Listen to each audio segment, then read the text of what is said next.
you relate so well to each other and you're so generous and loving with each other. And we're both sitting on the same Zoom screen. And he's Uh-huh. like, we were both at his house.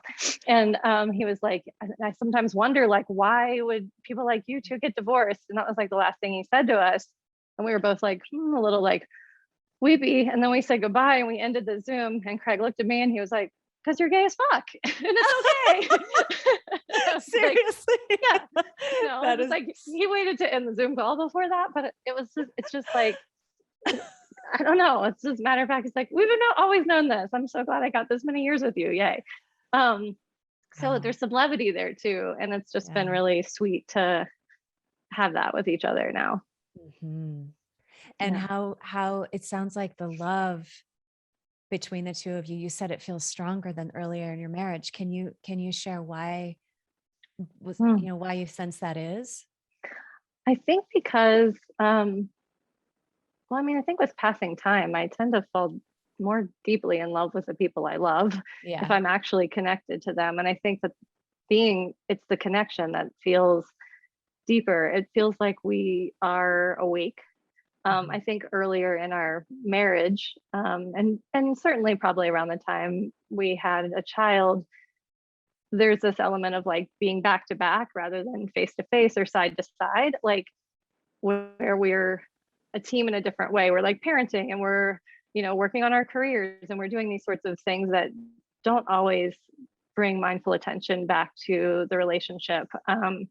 And the fact that we've really been intentionally looking at our love and working on it. I think that's why it feels deeper in a certain way to me. Even if it's not romantic love necessarily, um, yeah, it's something broader. I don't even have a word for it or a definition for it, but it feels more permanent than it did with the rings on, Wow. than the promise of forever Yeah. wedding vow thing.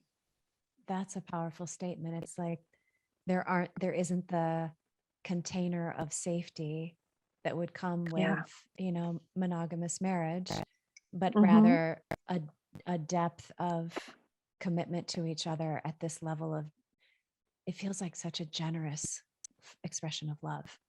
Like be who Yeah. you both fully are, even if you have to be grieving and jealous or whatever might have arisen.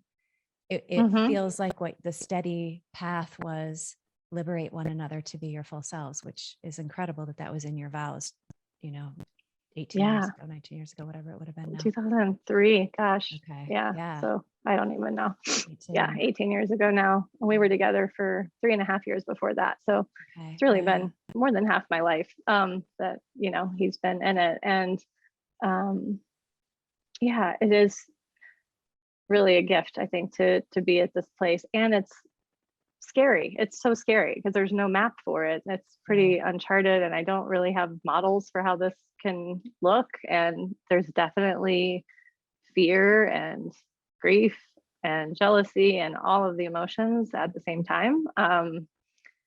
And just watching my own emotional capacity to hold all of those conflicting things in every moment is, Mm.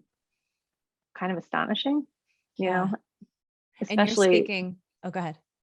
especially the grief, like to be Yeah. grieving and to be like ecstatic about a new way of being, like Mm. looking at, what my life can be now or what's ahead, and grieving simultaneously in the same minute. Sometimes it's like, yeah, Yeah. I know our friend Meryl calls that emotional pluralism, and Uh-huh. it's totally what, that feels like. It's like these conflicting things, and they're both here right now.